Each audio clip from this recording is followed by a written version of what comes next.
Bismillahirrahmanirrahim. Assalamualaikum warahmatullahi wabarakatuh. Alhamdulillah, puji dan syukur senantiasa kita panjatkan kepada Allah Subhanahu wa taala. Begitupun juga salat dan salam semoga tercurah dan terlimpahkan kepada baginda Nabi besar Muhammad sallallahu alaihi wasallam.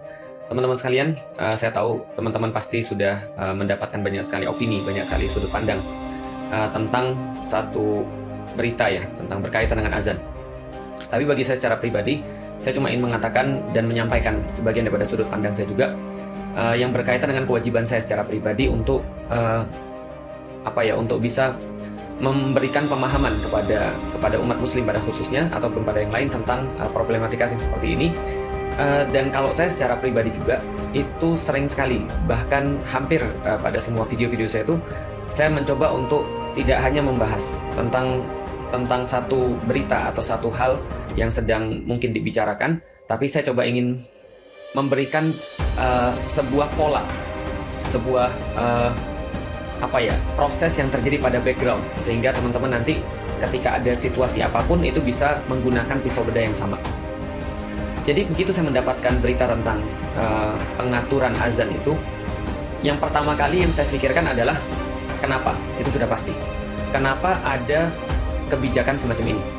Kok bisa ada kebijakan semacam ini? Karena kalau kita bahas tentang kenapa, kita biasanya akan mendapatkan banyak sekali insight, banyak sekali proses yang kita perlukan untuk membahas lebih dalam tentang sesuatu. Jadi setelah kita memahami faktanya seperti apa, kata-katanya seperti apa, lalu kalau bisa mendapatkan rekamannya, kita mendapatkan satu berita, proses pertama kali yang saya pribadi senang untuk lakukan adalah bertanya, kenapa? Kok dia bisa untuk menelurkan kebijakan semacam ini? Atau kok seseorang itu bisa berbuat yang semacam ini? Karena kita sudah tahu bahwasanya tangan kita, lisan kita itu cuma perpanjangan daripada akal kita dan hati kita. Sekali lagi, bahwasanya lisan dan perbuatan itu cuma perpanjangan daripada akal dan hati. Maka yang saya mau cari adalah apa yang dipikirkan oleh akalnya dan apa yang dirasakan oleh hatinya, apa yang berlangsung di keheningan yang tidak terlihat sehingga menghasilkan sebuah keputusan yang terlihat seperti itu. Itu kalau saya. Nah, maka saya coba-coba untuk berpikir lagi. Misal contoh, teman-teman kalau sering nonton video saya, itu pasti sering mendapatkan saya tuh banyak membahas tentang simbologi. Bukan simbologi nih, membahas tentang simbol. Tentang seseorang kalau sudah mencintai sesuatu tuh tanda-tandanya apa? Alamat-alamat orang jatuh cinta tuh apa? Dan salah satu yang paling kuat kan tanda-tandanya adalah simbol. Misalnya, dulu ketika SMP, saya tuh sangat senang baca komik. Ketika saya baca komik, senang otomatis apapun yang berkaitan dengan simbol di komik itu saya pasti senang. Misal, dulu saya baca komik judulnya Neon Genesis Evangelion. Itu satu komik yang ceritanya lumayan bagus, gambarnya juga sangat breakthrough di masanya, dan dia ada satu lambang tuh, satu logo, satu simbol. Simbolnya daun maple setengah terus tulisan di atasnya Nerf. Itu saya sering gambarin simbol itu dan saya sering jadiin itu sebagai sebuah identitas saya juga, karena untuk nunjukin bahwa saya tuh suka dengan komik yang saya baca. Lebih jauh lagi ketika SD, SMP juga. Itu saya punya klub kesukaan basket namanya Chicago Bulls. Ya, semua anak-anak 90-an ya pasti sukanya Chicago Bulls biasanya. Chicago Bulls sama satu lagi adalah Orlando Magic. Itu saya suka, dua klub bola itu. Di catatan-catatan saya, kalau misalnya teman-teman ada di zaman itu dan lihat catatan-catatan saya selalu kemudian gambarin simbol-simbol itu. Chicago Bulls itu kan ada bantengnya, terus kemudian Orlando Magic ada bintang-bintangnya gitu ya. Dan saya juga sangat suka gambar logo Superman, S gitu kan ya. Jadi kalau dunia kartun saya suka Superman. SMP, SMA saya sukanya Spider-Man. Maka banyak teman-teman akan mendapatkan logo laba-laba dengan berbagai macam variasi dan versinya. Pada sederhananya, singkatnya adalah orang yang mencintai sesuatu pasti akan senang diasosiasikan dengan satu simbol tertentu. Diasosiasikan dengan satu lambang atau satu identitas yang mewakili pikiran dia. Karena sudah saya sampaikan bahwasanya perbuatan ataupun lisan dan simbolisasi apapun yang muncul dari kita itu cuma perpanjangan daripada akal kita dan hati kita aja.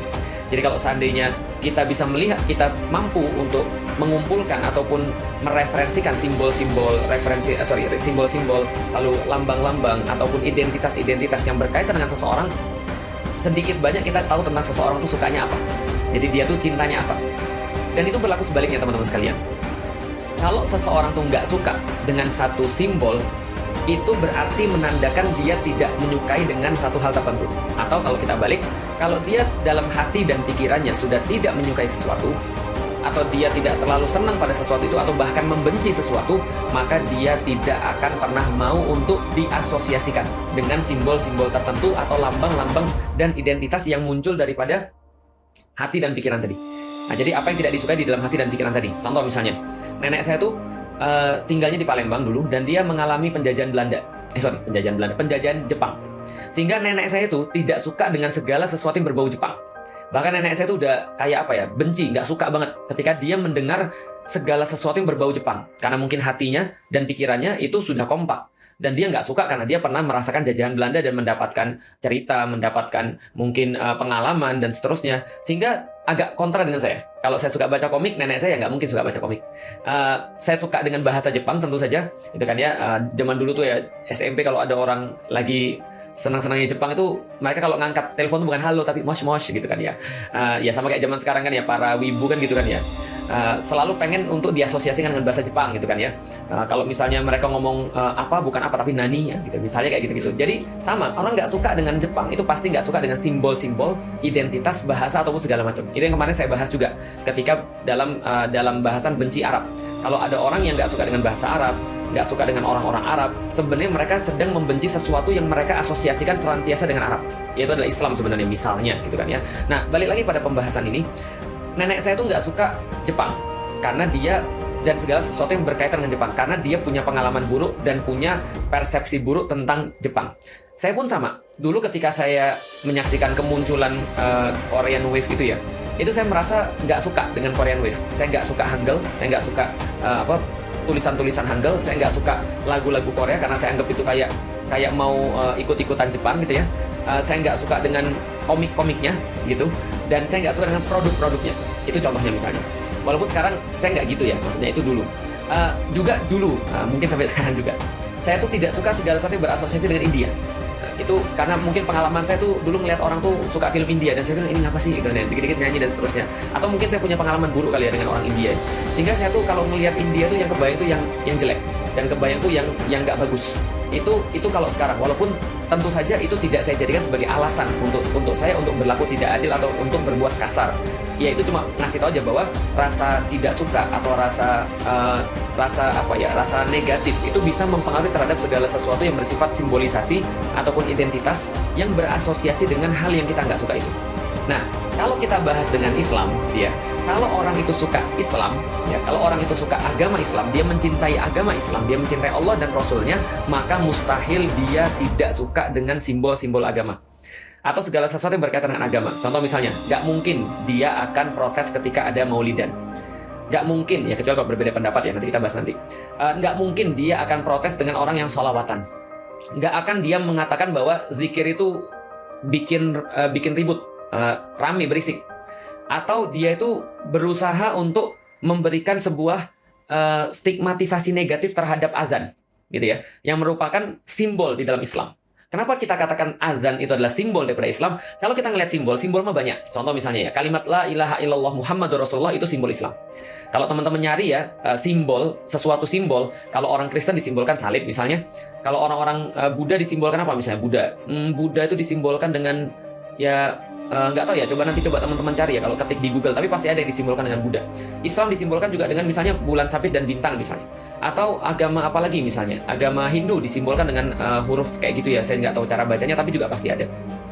Setiap tuh punya simbol. Maka simbol yang paling mudah kalau kita bicara tentang Islam itu misalnya contoh syahadat, kalimat la ilaha illallah Muhammadur Rasulullah. Tapi itu kan sulit banget dibaca ya, terutama bagi orang-orang yang mungkin nggak bisa bahasa Arab. Jadi simbolnya Islam apalagi dalam satu negeri. Dari mana kita tahu bahwa negeri ini negeri Muslim? Ya biasanya ada masjid. Dan kalau ada masjid, maka ada adzan. Makanya kemudian orang-orang Eropa, orang-orang Barat yang pergi ke negeri-negeri Muslim, biasanya yang mereka masukin dalam YouTube-nya atau dalam videonya atau apapun, mereka bilang nih, ini namanya prayer chanting, kata mereka kan gitu. Ini adalah panggilan sholat, panggilan untuk beribadah. Allahu Akbar, Allahu Akbar. Wah, itu kan keren banget. Apalagi kemudian yang jangan adzan saya lah. Kalau adzan saya tuh mungkin nggak terlalu bagus ya. Mungkin Ustaz Hanan suruh adzan gitu ya, atau siapa misalnya yang suaranya bagus, Muzammil suruh adzan gitu ya. Atau kan adzan yang bagus lah. Atau kita sendiri. Kalau kita pergi ke Mekah dan Madinah, itu pertama kali saya ke Mekah ke Madinah, itu perlu 3 bulan saya baru bisa move on dari Mekah dan Madinah. Itu padahal saya muslim loh, 3 bulan saya move on dari Mekah dan Madinah. Kenapa? Karena rindu banget dengan suara azan Mekah dan Madinah. Somehow pokoknya itu pokoknya magical gitu ya. Sehingga saya tuh sampai ngerekamin ketika azan di Mekah. Saya kan azan di Mekah, saya tungguin. Saya paling suka tuh azan apa? Azan maghrib saya paling suka. Karena buka puasa. Bukan. Pokoknya azan maghrib tuh somehow lebih bagi saya lebih apa ya? Lebih sakral. Kenapa? Karena dibarengi dengan pergantian waktu dan pergantian cahaya gitu ya. Jadi saya tuh ngerekamin azan maghrib tuh di Mekah. Terus saya putar-putar lagi. Tiap kali saya dengar azan, itu saya langsung kebawa seolah-olah perasaan saya tuh ada di sana. Rasa syahdu gitu ya, rasa kemudian ya Allah pengen datang ke masjid gitu ya. Dan somehow kita juga bisa membedakan, nah ini azan Mekah, ini azan Madinah gitu ya. Azan Madinah juga sama, ngangenin juga, dan kebayang kita ngunjungin Rasulullah Shallallahu Alaihi Wasallam. Kemudian kita kebayang untuk ibadah, untuk mau taat. Kenapa? Karena azan itu kalau bahasan orang zaman sekarang mungkin kayak anchoring untuk berbuat suatu kebaikan. After all, teman-teman sekalian, azan adalah sebuah bagian daripada syiar Islam. Kenapa? Karena itulah Rasulullah Shallallahu Alaihi Wasallam memerintahkan para sahabat di zaman beliau adalah Bilal untuk mengumandangkan azan, untuk kemudian mensyiarkan azan, untuk kemudian naik ke tempat yang tinggi, lalu kemudian menyampaikan azan sehingga terdengar pada seluruh manusia, sehingga seluruh manusia yang mendengarkan itu bisa diingatkan bahwasanya mereka itu hamba Allah, mereka itu adalah kemudian punya kewajiban, ada waktu mereka untuk kemudian bisa untuk sholat, bisa untuk curhat sama Allah dengan seluruh beban mereka. Kemudian Allah akan menjanjikan pertolongan dan kejayaan pada mereka yang melakukan ibadah itu. Nah, ini adalah kemudian azan gitu kan ya. Dan ini adalah sesuatu yang menurut saya magical gitu ya, karena ini adalah simbolisasi Islam. Dan sebaliknya, ketika saya sudah Muslim ya, ketika saya pernah pergi ke Turki, satu daerah namanya Alaçatı. Teman-teman coba lihat di internet, kalau misalnya teman-teman cari Alaçatı, itu adalah daerah yang sangat dalam tanda kutip lebih sekuler di antara daerah-daerah Muslim yang lain. Karena itulah dia tuh di tengah-tengah jalan kadang-kadang ya karena itu kayak anggaplah kayak Balinya Indonesia lah. Jadi tempat itu kayak lebih bebas daripada tempat-tempat Turki yang lain. Dan di tengah-tengah pasar itu tempat terjadi aktivitas-aktivitas minum-minum dan segala macam, itu dengan pakaian yang juga nggak normal seperti di Istanbul atau di tempat-tempat yang lain gitu ya. Tiba-tiba ada azan. Itu bagi satu, ya Allah, itu kayak apa ya? Kayak kita tuh lagi panas terus diguyur es gitu maksudnya. Ya Allah, ada azan.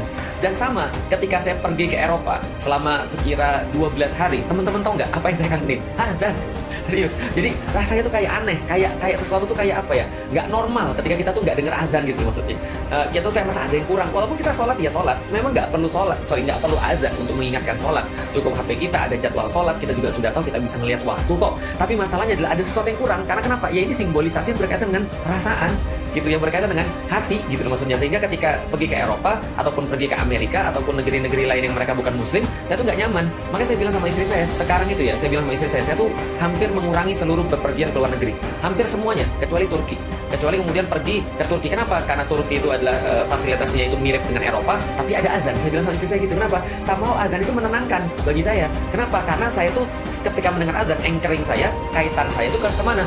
Ke ketenangan ketika sholat, bertemu dengan orang-orang yang baik, kita bisa wudhu, sejenak berhenti daripada hiruk pikuk dan hingar-bingar dunia. Lalu kemudian kita bisa untuk fokus menghadap Allah. Lalu kemudian kita bisa dari situ, ya mungkin ya kalau siang ada makanan. Kalau misalnya tadi yang saya bilang maghrib itu berarti pergantian hari, kita istirahat dan seterusnya. Tapi ada sesuatu yang magical dalam setiap azan. Karena azan sendiri adalah peringatan untuk sholat sekaligus peringatan pergantian cahaya, pergantian waktu gitu ya. Nah, maka bagi saya orang Muslim itu adalah sesuatu yang ya saya senang aja ketika dengar azan gitu kan. Apakah saya merasa terganggu? Enggak, sama sekali enggak. Dan saya pernah cek ya kepada bapak ibu saya, ya kadang-kadang mereka komplain sih, itu azannya pagi-pagi jam 3 keras banget misalnya. Pernah ketika mereka di satu hotel gitu ya, di daerah mana saya lupa, itu kebetulan azannya itu langsung ke kamar mereka. Bukan azan, bukan mikrofon apa namanya, speaker itu langsung ke kamar mereka. Nah, itu mereka agak komplain. Tapi di luar itu saya pikir semua orang-orang yang bukan Muslim pun sudah terbiasa. Dan Indonesia merdeka sudah berapa lama? 45 sampai sekarang gitu ya. Dan itu tidak pernah, itu pun dipermasalahkan. Saya pikir, nggak tahu ya, coba nanti cek sejarah. Setahu saya sih nggak pernah dipermasalahkan. Pernah ada dipermasalahkan tentang azan. Yang paling ingat di kepala saya ketika membahas tentang azan itu adalah ketika azan di Turki diganti dengan bahasa Turki. Pelakunya siapa? Pelakunya juga mengaku Muslim. Ya, pelakunya mengaku Muslim dan dia juga mengatakan ini buat kebaikan. Ini buat kebaikan. Kenapa? Alasan mereka banyak. Salah satu alasannya adalah karena orang-orang Turki nggak ngerti bahasa Arab. Sehingga ketika misalnya mereka dibacakan azan dalam bahasa Turki, sehingga dibacakan dalam bahasa Arab mereka nggak ngerti. Lebih baik dibaca dalam bahasa Turki biar mereka ngerti. Alasan pikir saya. Kenapa? Karena mereka itu dari Utsmani dan Utsmani itu salah satu bahasanya adalah bahasa Arab. Nah, maka kemudian ini dilarang azan dalam bahasa Arab. Bahkan tidak hanya dilarang, tapi diberikan sanksi yang sangat keras dan sangat fisikal terhadap orang-orang yang masih bersikeras mengumandangkan azan dalam bahasa Arab, bahasa aslinya. Maka dikumandangkan dalam bahasa Turki. Dan itu sangat-sangat ya hilang seluruh yang kita katakan tadi hilang semuanya. Nah, itu yang saya ingat tentang masalah azan. Pernah ada orang yang mengaku Muslim, lalu kemudian dia berpikir bahwa ini adalah sesuatu yang baik, lantas dia mempermasalahkan yang tidak pernah dipermasalahkan sebelumnya. Kenapa? Allah misal saya nggak tahu. Tapi alasan yang bisa saya pikirkan dari awal ketika saya bilang pada teman-teman sekalian, kenapa kira-kira kalau kita boleh nebak, ya saya kemudian nebak yang tadi. Simbol itu sangat berpengaruh bagi orang-orang yang suka Islam. Dia akan mengisi dirinya, sekelilingnya, rumahnya, anaknya, nama anaknya, buku-buku yang dia baca, semua dengan simbol-simbol yang terasosiasikan dengan Islam. Tapi kalau orang nggak suka, dia pertama kali akan dia jauhkan adalah simbol-simbol ataupun segala macam yang berasosiasikan dengan yang dia nggak suka. Jadi di rumah saya ada nggak simbol-simbol yang terasosiasi dengan India? Nggak ada, kecuali nasi biryani. Ya itu beda ya urusannya kan. Saya udah bilang, saya itu kan nggak suka, tapi bukan nggak suka sampai benci, enggak. Atau cari di rumah saya misalnya simbol-simbol yang terasosiasikan dengan misalnya apa satanik, nggak ada. Kenapa? Karena saya nggak suka. Atau cari di rumah saya simbol-simbol yang berkaitan dengan rokok misalnya, nggak ada, karena saya nggak suka merokok. Gitu kan ya. Nah, artinya kalau seandainya orang itu tidak mau diasosiasikan dengan satu hal tertentu atau sesuatu itu mulai jadi problem bagi dia, berarti kita bisa menduga ada sesuatu di dalam hati dan pikirannya yang membuat dia untuk ya mempermasalahkan sesuatu itu. Karena bagi orang lain nggak bermasalah, bagi dia bermasalah. Selama berpuluh-puluh tahun nggak ada urusan diurusin tentang desibel azan, lalu kemudian tiba-tiba diurusin. Nah ini berarti pasti ada sesuatu yang membuat orang itu atau sekelompok orang itu atau ya seinstitusi itu untuk mempermasalahkan hal itu. Nah ini yang kemudian matching dengan narasi-narasi selama ini, Islamofobia. Itu aja sih sebenarnya. Bahwasanya kalau seandainya azan itu dikumandangkan, itu adalah bentuk intoleransi, kan gitu. Bahwasanya kalau orang muslim menunjukkan identitasnya, itu berarti mengancam. Kalau orang-orang muslim itu semakin pintar, mereka semakin berbahaya. Kalau Islam ini diterapkan menjadi sebuah aturan yang lebih luas lagi dalam sektor negara misalnya, ini akan menjadikan negara terpecah belah. Ini narasi-narasi yang matching. Sama kayak pembatasan azan. Kenapa? Narasinya itu sama, narasi Islamofobia. Sehingga siapa kemudian yang menyuarakan begini? Ya pasti orang-orang Islamofobia. Mereka mungkin mengatakan, saya juga muslim kok, saya juga gini, saya juga beriman kok, saya juga sholat kok. Iya, tapi kelakuan-kelakuan yang dilakukan itu tidak menunjukkan kecintaan terhadap Islam. Kan kita udah bahas tadi. Saya sebelum masuk Islam ya, saya nggak suka sama azan juga. Sama, bukan nggak suka ya. Ya azan terserah deh. Tapi nggak mungkin saya mengumandangkan azan dong. Atau nggak mungkin saya kemudian beliin orang speaker untuk azan dong. Nggak mungkin. Karena saya nggak menyukai itu. Itu bukan sesuatu preferensi saya kan gitu maksudnya. Ketika saya belum muslim. Tapi ketika saya sudah muslim, saya udah cerita bagaimana pengaruh azan itu bagi saya.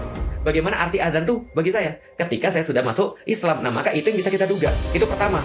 Why? Kenapa kebijakan kayak gini dibuat? Yang kedua, siapa yang paling diuntungkan sih sebenarnya dengan kebijakan kayak gini? Itu yang saya pikirin. Kalau kita pikirin ya, yang paling diuntungkan siapa sih? Orang-orang muslim, jelas tidak. Orang mereka nggak ada masalah selama ini.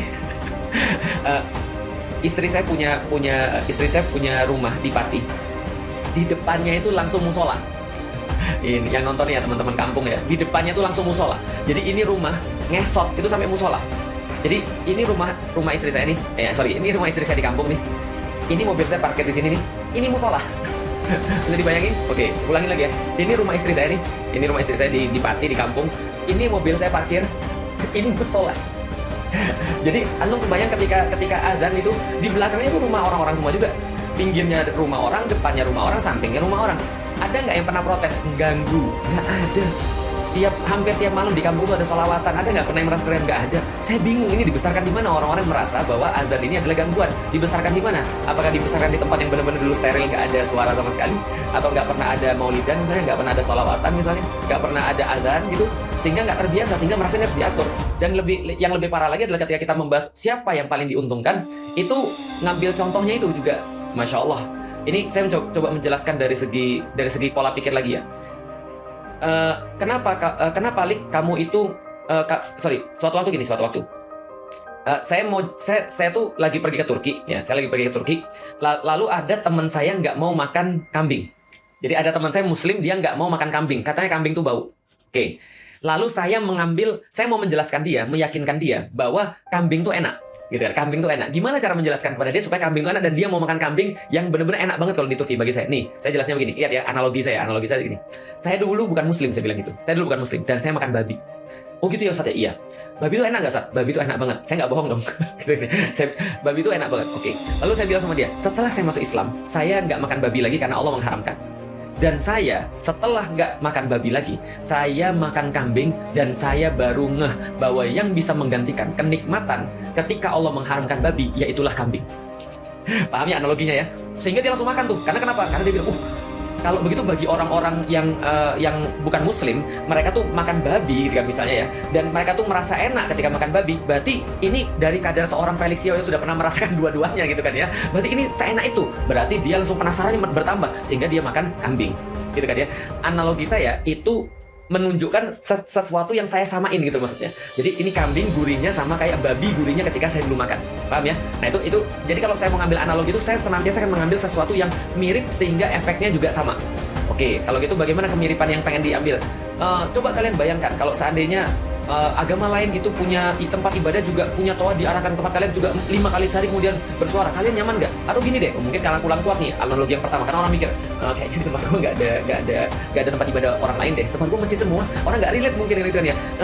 Orang nggak relate gimana ya, tempat ibadah lain nggak ada tuh, mohon maaf, misal contoh gereja cuma segitu-gitu aja, nggak banyak, karena yang banyak muslim, nggak relate. Oh jadi mau ditambahin, gimana kalau misalnya tetangga anda punya anjing dan anjingnya menggonggong terus, kira-kira kayak gitulah. Nah itu maksudnya, kayak kata saya tadi kan ya, kambing itu sama kayak babi dulu ketika saya makan, kira-kira kayak gitulah. Nah, sama kayak penjelasan, kalau Anda punya tetangga Anda punya anjing itu menggonggong terus-menerus, Anda merasa terganggu nggak? Kira-kira kayak gitulah. Nah, kira-kira kayak gitulah. Jadi, kalau seandainya mau di analogi itu mau disambung, itu ngeri sekali. Ngeri sekali. Kira-kira kayak gitulah gangguan azan. Paham ya? Nah, jadi saya pikir, ya ini sesuatu yang sangat memang luar biasa. Dan sesuatu yang nggak pernah bermasalah, nggak pernah ada masalah sebelumnya, dipermasalahkan.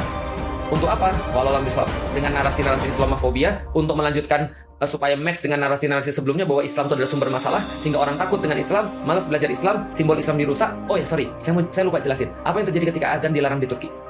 Dalam bahasa Arab, langsung pemahaman orang tentang Islam itu sangat berkurang sama sekali. Orang jadi takut pergi ke masjid. Orang nggak punya lagi semacam kayak hype untuk pergi ke masjid. Saya difahami teman sekalian, ketika syiar diganggu, itu maka kemudian Islam itu juga sebenarnya mau diperlemah. Karena kekuatan Islam itu ditunjukkan dengan syiarnya. Maka memperlemah kekuatan Islam itu bisa dilakukan dengan memperlemah syiarnya. Sengaja atau nggak sengaja, kita sadar atau nggak kita sadar teman-teman sekalian. Nah itu yang terjadi. Siapa yang paling diuntungkan dengan adanya pembatasan atau pengaturan volume masjid ini? Atau permasalahan azan ini? Azan yang dimasalahkan, siapa yang paling diuntungkan? Wallahualam bishawab. Teman-teman silakan mikir sendiri. Saya cuma mengantarkan apa yang saya pikirkan ketika saya mendengarkan problematika tersebut atau sesuatu yang benar-benar nggak problem tapi diproblemkan. Kenapa? Wallahualam bishawab. Bisa jadi untuk menutupi sesuatu yang borok misalnya. Karena ya orang-orang kayak gini yang mempermasalahkan, yang munculin masalah kayak gini kan sudah terkenal orang-orang kayak gini, kelompok-kelompok kayak gini ya senantiasa mereka ya mengurusi hal-hal yang nggak perlu dan akhirnya yang perlu justru nggak diurusin sama sekali. Akhirnya mempermasalahkan hal-hal yang sudah biasa dan akhirnya hal-hal yang biasa itu hal-hal biasa dipermasalahkan, hal-hal yang besar itu nggak diurus sama sekali. Mudah-mudahan Allah menunjuki kita teman-teman sekalian, dan kita tuh pengen agar ketika kita mati orang mengingat kita dengan hal yang baik-baik, bukan mengingat kita dengan hal buruk-buruk. Selama dia hidup cuma di masa dia azan itu dipermasalahkan. Selama di zaman dia doang bahwasanya dipersekusi, kemudian pengajian-pengajian. Selama di zaman dia doang dibakar bendera tauhid dan seterusnya. Allah bisa, mudah-mudahan Allah menjaga kita semuanya, dan mudah-mudahan ini menjadi sebuah koreksi bagi diri kita pribadi agar apapun yang kita jadikan sebagai simbol yang kita ingin berasosiasi dengannya itu adalah sesuatu yang kita cintai. Tapi kalau seandainya kita sudah mulai bermasalah dengan sesuatu simbol ataupun suatu tanda ataupun suatu indikasi yang terasosiasi dengan Islam, jangan-jangan di dalam hati kita ini tanpa kita sadari sudah mulai untuk tidak menyukai Islam atau mencurigai Islam. Nauzubillah min dzalik. Assalamualaikum warahmatullahi wabarakatuh.